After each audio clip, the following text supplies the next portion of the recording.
যুগান্তর পত্রিকায় ১ নভেম্বর ২০২৪ সালে একটা আর্টিকেল পাবলিশ হয়। আর্টিকেলের শিরোনাম হলো ফিরে দেখা বিচার বিভাগ পৃথকীকরণ। তো এই আর্টিকেলে মূলত মাজদার হোসেন মামলাকে নিয়ে অনেক ধরনের ক্রিটিসিজম আছে এবং এই মাজদার হোসেন মামলার ক্রিটিসাইজ করতে গিয়ে যে লেখক সে বিচার বিভাগ সম্বন্ধে বিরূপ মন্তব্য করেছে এবং এই মন্তব্য এমনভাবে করেছে বিচার বিভাগকে সাধারণ মানুষের কাছে এটা এক ধরনের নিচু করেছে। এটা একটা আদালত অবমাননার শামিল। তো এই জন্যই আপনারা জানেন যে সাবঅর্ডিনেট জুডিশিয়ারি আছে, তাদের একটা সংগঠন আছে, এটার নাম হলো বাংলাদেশ জুডিশিয়াল সার্ভিস অ্যাসোসিয়েশন। তো ওরা এই কলামকে কেন্দ্র করে আমাদেরকে অ্যাপ্রোচ করে এবং আমরা কন্টেম্প পিটিশন ফাইল করেছি। এই কন্টেম্প পিটিশন ফাইল করার পরে আমরা আদালত অনারেবল কোর্ট একটা নোটিশ ইস্যু করেন এবং ওই নোটিশের পরিপ্রেক্ষিতে গত সপ্তাহে এই ম্যাটারটা ছিল অর্ডারের জন্য। যারা কন্টেমনার ছিল 3 জন, কলম লেখক, তারপরে হলো যুগান্তর পত্রিকার এডিটর আর পাবলিশার। তো ওরা এসে অনারেবল কোর্টের কাছে সময় চেয়েছিল এফিডেভিট দেওয়ার জন্য। আজকে ডেট ছিল অর্ডারের জন্য, আজকে তারা এফিডেভিট দিয়েছে। এফিডেভিটের মূল ভাষ্য হলো মূলত ওরা আনকন্ডিশনাল অ্যাপোলজি চায়।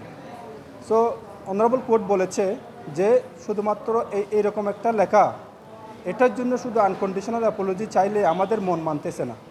আপনারা সবাই জানেন যে কোর্ট যেটা বললো অনারেবল কোর্ট, যে আপনারা সবাই জানেন মাজদার হোসেন মামলা হলো বিচার বিভাগ পৃথকীকরণের ক্ষেত্রে একটা বড় ফাউন্ডেশন এবং এই মাজদার হোসেন মামলার উপর ভিত্তি করে বিচার বিভাগ পৃথকীকরণের কাজ চলতেছে এবং অনেক দূর এগিয়ে গেছে।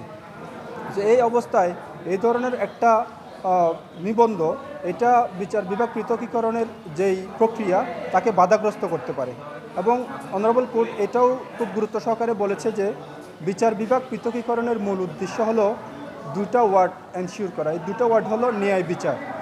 তো একটা বিচার বিভাগ হলো একটা দেশের মেরুদণ্ড। সো এটা ছাড়া একটা দেশ আগাতে পারবে না। তো যারা বিচার প্রার্থী আছে অনেক কষ্ট করে কোর্টে আসে ন্যায় বিচারের জন্য।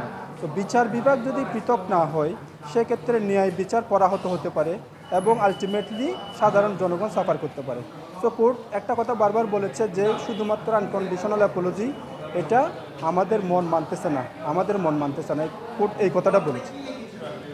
ওখানে ওরা বলেছে যে আমরা খুবই অনুতপ্ত, আমরা আনকন্ডিশনাল অ্যাপোলজি চাই, আমাদের ভুল হয়েছে, আমাদের আর একটু সতর্ক হওয়া দরকার ছিল।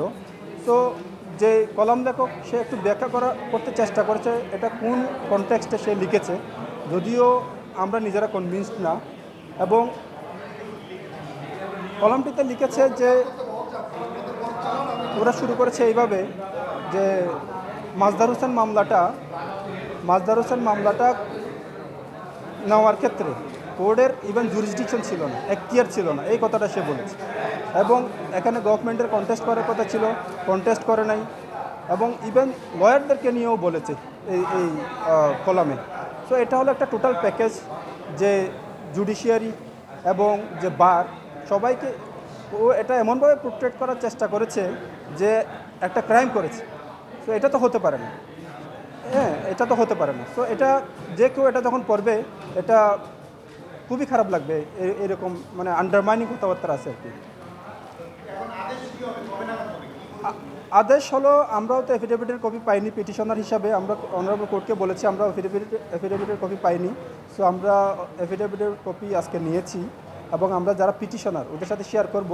ওদের যদি কোনো কিছু বলার থাকে ওরা আমাদেরকে শেয়ার করবে। আমরা এটা অনারেবল কোর্টের সামনে নেক্সট ডেট রাখছে হলো সোমবার, অর্ডারের জন্য আমরা সেটা অনারেবল কোর্টের সামনে আমরা প্লেস করব। এখনও কোর্ট বলে নাই কি অর্ডার দিবে, বাট কোর্ট